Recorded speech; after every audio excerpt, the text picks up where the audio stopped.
দুজন বাংলাদেশি নাগরিক গ্রেপ্তার হয়েছে, যাদের কাছ থেকে ভারতীয় পাসপোর্ট উদ্ধার হয়েছে।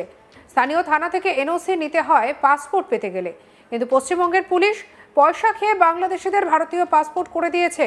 এই বিস্ফোরক অভিযোগ করলেন বিজেপির প্রাক্তন রাজ্য সভাপতি সুকান্ত মজুমদার। তিনি বলেন, সম্প্রতি তার কাছে খবর রয়েছে পড়শি রাজ্যে এসআইআর চালুর পর মালদহে পোস্ট অফিসে একটি বিশেষ সম্প্রদায়ের মানুষের পাসপোর্ট তৈরির হিড়িক পড়ে গিয়েছে। কি বলছেন শুনুন। তৃণমূল কংগ্রেসকে বলছি, তৃণমূল কংগ্রেসকে এটাই বলছি যে বাংলা ভাষায় কথা বললেই সেই বাঙালি হলেই সে ভারতীয় হয় না। বাংলা ভাষায় শেখ হাসিনাও কথা বলে, মোহাম্মদ ইউনিসও কথা বলে, খালেদা জিয়াও কথা বলে, কিন্তু তারা ভারতীয় নন। বাংলা ভাষায় কেউ কথা বললে পরেই সে ভারতীয় হতে পারে না। আর যে পাসপোর্টের কথা বলছেন, পাসপোর্ট তৈরিতে মূল যে বিষয়টি থাকে সেটি হলো লোকাল পুলিশের এনওসি। লোকাল পুলিশের কাছ থেকে এনওসি নিতে হয়, এবং পশ্চিমবঙ্গ পুলিশের কাছে আপনি পয়সা না দিলে সেই এনওসি পাবেন না। পশ্চিমবঙ্গ পুলিশ এমন ব্যবস্থা করে রেখেছে।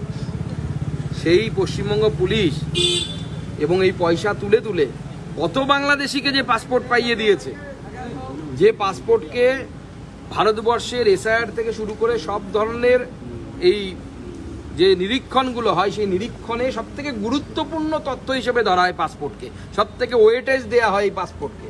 সেই পাসপোর্টকে মমতা বন্দ্যোপাধ্যায়ের সরকার জল ভাতে পরিণত করেছে। আমি আপনার এই প্রশ্ন সূত্রে আপনাদের মিডিয়াকে জানাতে চাই, রিসেন্টলি আমার কাছে একটা খবর এসেছে, মালদা পোস্ট অফিসে যবে থেকে এসআইআর এর বিষয় এসেছে, সেই পোস্ট অফিসগুলোতে হঠাৎ করে বিশেষ ধর্মীয় সম্প্রদায়ের মানুষের পাসপোর্ট তৈরির হিড়িক পড়ে গেছে। আপনারা নিজেরাও খোঁজ নিয়ে দেখুন, আপনাদের মালদায় যদি প্রতিনিধি থাকে সেই প্রতিনিধিদেরকে পাঠান, দেখতে পাবেন পাসপোর্ট অফিসে হঠাৎ করে পুলিশি ডকুমেন্ট তৈরি হয়ে যাচ্ছে, সমস্ত ডকুমেন্ট চলে আসছে। তারপরে পাসপোর্ট ডিপার্টমেন্ট যদিও ভারত সরকারের আন্ডারে কাজ করে, কিন্তু যেহেতু সমস্ত ডকুমেন্ট পশ্চিমবঙ্গ পুলিশ থেকে শুরু করে সবাই তৈরি করে হাতে দিয়ে দিচ্ছে, বিশেষ ধর্মীয় সম্প্রদায়ের মানুষদেরকে নাগরিক বানানোর জন্য জোর করে এই ধরনের একটা চক্রান্ত চলছে বাংলার ডেমোগ্রাফি, জনবিন্যাসকে পরিবর্তন করার।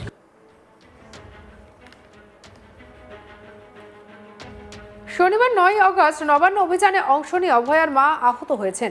বাইপাসের ধারে একটি বেসরকারি হাসপাতালে ভর্তি রয়েছেন তিনি, কিন্তু পুলিশ তাকে আঘাত করেনি বলে দাবি উঠেছে শাসক দলের তরফে। এ নিয়ে সুকান্ত মজুমদার বলেন, অভয়ার মায়েদের দলে 20 থেকে 30 জন ছিল, তাদের হাতে প্ল্যাকার্ড পর্যন্ত ছিল না। সুকান্ত জানান, অভয়ার মা তাকে জানিয়েছেন পুলিশই তাকে ঠেলে ফেলে দিয়েছিল, লাঠি দিয়ে আঘাত করেছিল। কি বলছেন সুকান্ত মজুমদার, শুনবো। যদি মারধর না করে তাহলে সেই আঘাতটা লাগলো কি করে? সেখানে আমি অভয়ার মায়ের সাথে কথা বলে যেটা জানতে পারলাম, যে ওনারা যখন ব্যারিকেডের দিকে এগোচ্ছিলেন, ওনাদের সাথে 20-30 জন সাকুল্যে লোক ছিল। 20-30 জনের একটা মব, তারা যাচ্ছিলেন সামনের দিকে। কারো হাতে প্ল্যাকার্ড পর্যন্ত ছিল না, যে প্ল্যাকার্ডের সাথে একটা কঞ্চি থাকবে সেটা পর্যন্ত থাকার জায়গা ছিল না। কঞ্চি দিয়ে মারলে পরেও তো কারো মাথায় এরকম বড় দাগ হতে পারে না। আর যে কথা বলা হচ্ছে যে কেউ ঠেলে ফেলে দিয়েছে বা অমুক, আজকে উনি অভয়ের মা আমাকে স্পষ্ট করলেন যে এটা সম্পূর্ণভাবে মিথ্যে কথা বলা হচ্ছে। পুলিশের লাঠি দিয়ে আঘাত লেগেছে, পুলিশই তাকে এই আঘাত দিয়েছে। যদি মারধর না করে তাহলে সেই আঘাতটা লাগলো কি করে? সেখানে আমি অভয়ের মায়ের সাথে কথা বলে যেটা জানতে পারলাম, যে ওনারা যখন কল্যাণ ব্যানার্জি অভিযোগ করেছেন, হাইকোর্টের সৌজন্যে শুভেন্দু অধিকারী বড় ক্রিমিনাল হয়ে উঠেছেন। এ বিষয়ে সুকান্ত মজুমদার বলেন, কলকাতা হাইকোর্টে এই বিষয়ে কলকাতা পুলিশকে দিয়ে সুমোটো করা উচিত এবং কল্যাণ ব্যানার্জিকে গারদে পড়া উচিত। কি বলছেন শুনুন। কল্যাণ ব্যানার্জি আজকে বলছেন যে হাইকোর্টের সৌজন্যে নাকি শুভেন্দু অধিকারী বড় ক্রিমিনাল হয়ে উঠেছেন এবং তাকে গ্রেপ্তার করা যাচ্ছে না, আদালতের নির্দেশ রয়েছে। দেখুন, আমার তো মনে হয় যে কলকাতা হাইকোর্টের উপর এই ধরনের বেনজির আক্রমণ, এর আগে কোনো আইনজীবী তো ছেড়ে দিন, যিনি আইন পড়েননি, তৃণমূল কংগ্রেসের থার্ড গ্রেড কোনো নেতা, সেও কোনো করেনি। আমার তো মনে হয় যে কলকাতা হাইকোর্টের সুমোটো এর বিষয়ে এফআইআর করানো উচিত পুলিশকে দিয়ে। সুমোটো পুরো বিষয়টি দেখা উচিত এবং কল্যাণ ব্যানার্জিকে সবার আগে গারদে পড়া উচিত। নাহলে উনি মহিলা দেখলে যে সমস্ত মন্তব্য করছেন, আগামী দিনে ওনার বাড়ির আশেপাশের মহিলাদেরকে কামড়ে যেন না দেয়, সেটাও তো দেখতে হবে। এই ধরনের বদ্ধ সাপদরা যখন ঘুরে বেড়ায়, পাগল সাপদরা, তাদেরকে নিয়ম আছে, হয় ট্র্যাঙ্কুলাইজার দিয়ে ধরে নিয়ে গিয়ে খাঁচায় বন্দি করতে হয়। একে কোন ট্র্যাঙ্কুলাইজার দেওয়া হবে সে বন দপ্তর ঠিক করুক। আমার মনে হয় একে সবার আগে জেলের ভেতরে ঢোকানো।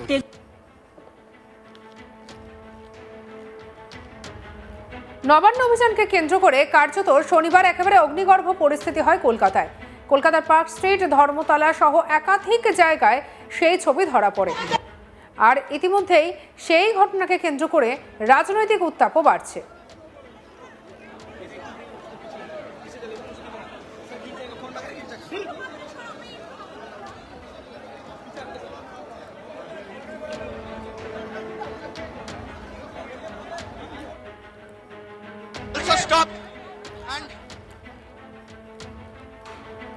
দুজন বাংলাদেশি নাগরিক গ্রেপ্তার হয়েছে, যাদের কাছ থেকে ভারতীয় পাসপোর্ট উদ্ধার হয়েছে। স্থানীয় থানা থেকে এনওসি নিতে হয় পাসপোর্ট পেতে গেলে, কিন্তু পশ্চিমবঙ্গ পুলিশ পয়সা খেয়ে বাংলাদেশিদের ভারতীয় পাসপোর্ট করে দিয়েছে।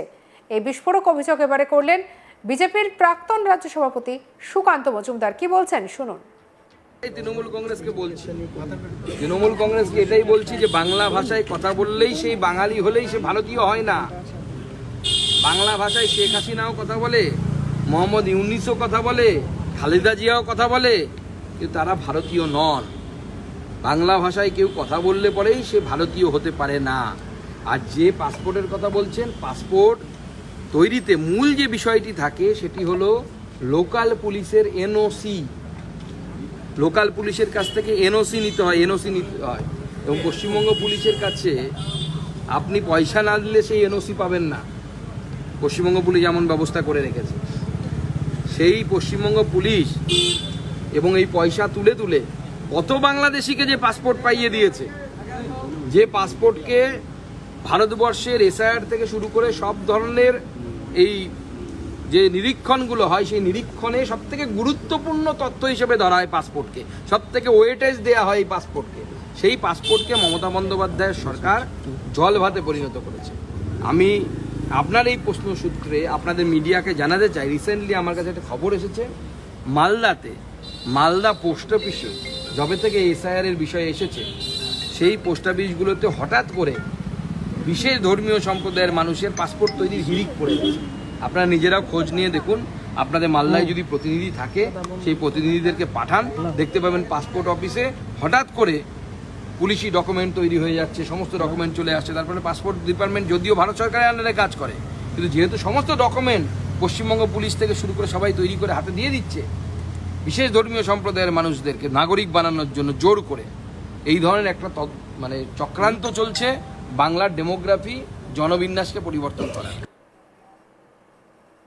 সঙ্গে রাখুন আজ তাক বাংলাকে। লাইক, কমেন্ট, শেয়ার, সাবস্ক্রাইব করতে ভুলবেন না।